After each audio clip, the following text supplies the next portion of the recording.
Assalamu alaikum muhtaram televizor ko'ruvchilar. Ko'rib atqaninglar Erkin Asiya radiosi to'g'ri televiziyasining haftalik xabarlar programmasi.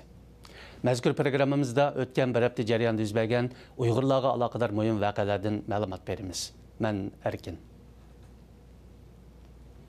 Dünya Uyghur Qurultayı yangi bir navbatlik yosh aktivlarni tarbiyalash kursining ochilish murosimi 6 may kuni tushdan burun Washingtondagi Amerika Davlat Majlisi binosida o'tkazildi.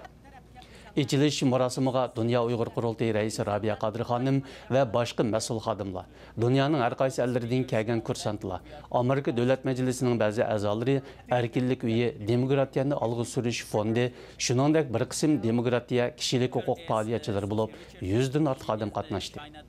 Yig'inda Rabia Qadir xonim so'z qilib, Uyg'ur davosini olib berishda yosh bir avlod Uyg'ur rahbarlari va aktivlarni tarbiyalab yetishtirishning intayin muhimligini ta'kidladi. Radyomuzning naq maydondan egallagan fuchurlarga qaraganda Uyg'ur do'kondorlarining jumadan burun o'z do'konlariga cho'qim aroq, tamok selish haqidagi buyruq Xotan Naya Laskoy yeziliq partikom sekretari Vangdin kelganligi ma'lum bo'ldi. Xotan Naya Laskoy yezi Aqtash kentining amalliq mudiri bu haqda radiomiz ziyoratini qabul qilganda bu buyruqning eng dastlabda yezi sekretari Vangdin kelganligini oshkorladi. Ma'lum bo'lishicha, o'tgan hafta Laskoy yeziliq partikomda o'tkazilgan bir qatimliq yig'inda sekretar Wang yezidagi yoshlarni o'ngshashning zarurligini ta'kidlagan hamda yezi tavasidagi oshxona do'konlarda cho'qim aroq tamok setishni o'rinlashtirgan.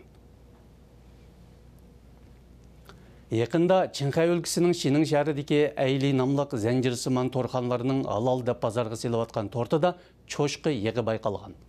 Bu vaqa Uyg'ur elidagi musulmonlar orasida kuchli g'ulg'ula qo'zg'agan.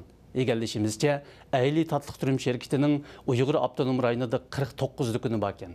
Bu do'konlarning ko'p qismi Urumchi, Ko'rli qatorliq shaharlarga markazlashgan bo'lsa-mu, lekin Qashqar qatorliq janubdagi shaharlardami oz deganda birdan tomoq do'koni borligi ma'lum.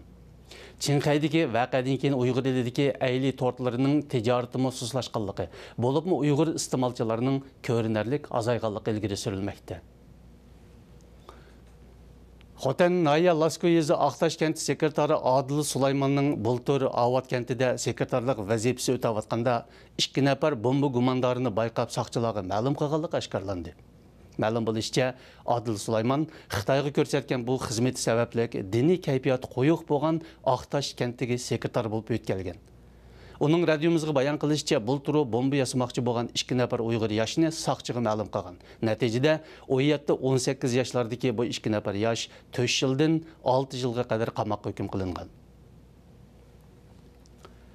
Vijdon mahbus Ilhom To'xtining 22 apreldan boshlab Xitoydagi o'zgarish nomli inglizcha to'rbatda e'lon qilinayotgan Xinjiangdagi milliy masala va taklif nomli maqolasi kuchli inkas paydo qilmoqda.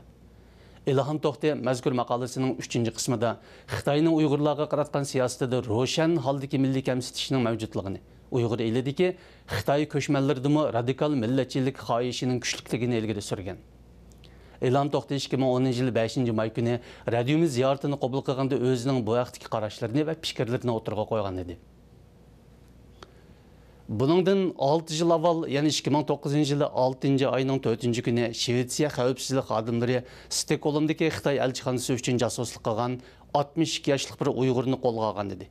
Bu voqea o'z vaqtida muhojiratdagi Uyg'ur jamoatchiligida kuchli ta'sir paydo qilgan va ularni sakitgan edi.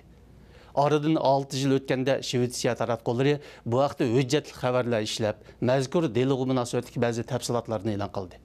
Shvetsiyadagi Uyg'ur tashkilotlarining mas'ullari bir qism shohidlar radiomizning bu haqda ishlagan maxsus hujjatli radio programmasida ayni vaqtda o'zlari bilgan, his qilgan ba'zi ahvollarni oshkor qildi.